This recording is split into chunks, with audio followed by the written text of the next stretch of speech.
And I just want to hear some stories. Jane, you've got some stories about what buyers and sellers are going through these days. What can you share something with us that you're experiencing?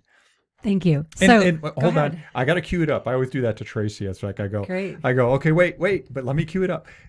If you don't know, our market is like Hot. unlike any market we've ever seen. Super low number of homes on the market, and a lot of buyers, high buyer demand, low seller supply. That's kind of what we're dealing with right Yeah, now. Yeah. absolutely. It's a really fun market. Very fun, unprecedented. The stories, I help buyers and sellers.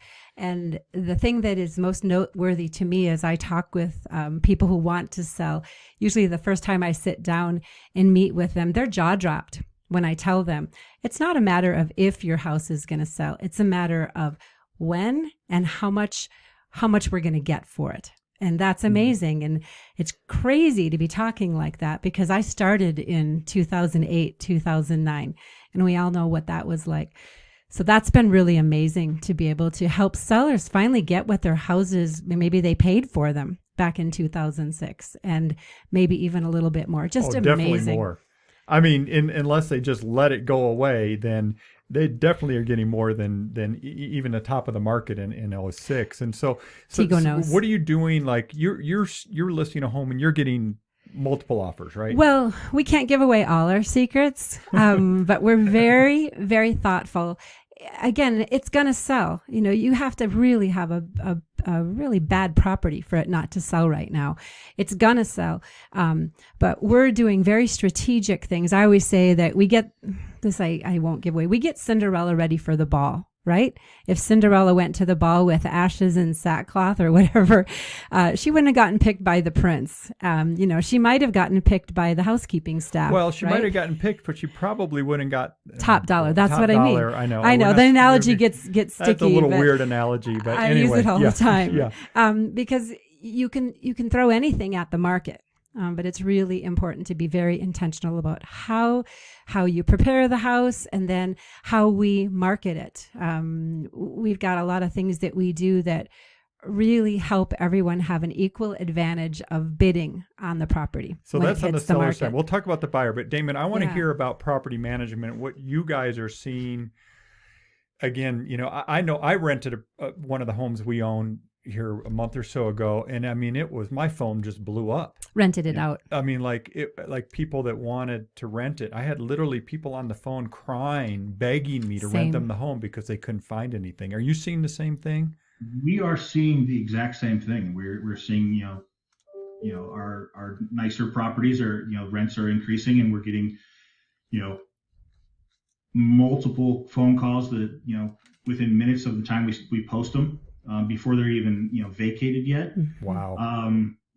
A lot of people renting sight unseen. Last year we were kind of at the beginning of the shutdown. We were thinking that we had this inventory that was going to sit for a while. People realizing they can telecommute and work from home.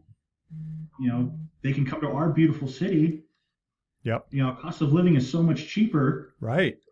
They're willing to spend that extra money for a 4 bedroom, so they have one designated office space when they really only need a 2 or 3 bedroom, and all of that yard space. So we're seeing those homes go super quickly. Yep. Nice. Anything What within about on the, I know you do have some, older apartment buildings and stuff that Mhm. you guys have, little lower price point. I mean, what are you seeing in that market? Well, even those they've the pricing has creeped up, and we do a Yeah. lot of stuff around the university area. Yeah. Those kind of that first semester of the shutdown, those kind of sat vacant for a while, but then students started coming back, um, and they're all pretty full now. We are seeing the same issue that you guys have on the sales side. We're low inventory, Yep.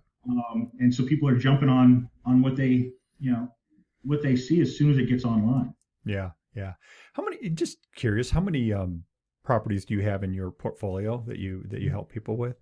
We manage 788 Okay. doors, Yep. um, roughly 500 properties. We do everything from single family homes up to 20 unit complexes. We don't do any of the those giant 80, 160 unit, Yeah. monstrosities. That's a little out of my wheelhouse. Well, and that's a whole different niche, right? You've got your niche, and I mean, obviously, you guys have built a reputation in town for years and years. Like you said, your family's been in the business 45 years. You said 45 years. Yeah. My dad started the year I was born. Yeah. I Your took dad, over the your main dad business. is an amazing guy, and with the stuff he's done for our industry, and I think most people will just never know what he's done. So we appreciate it, and of course.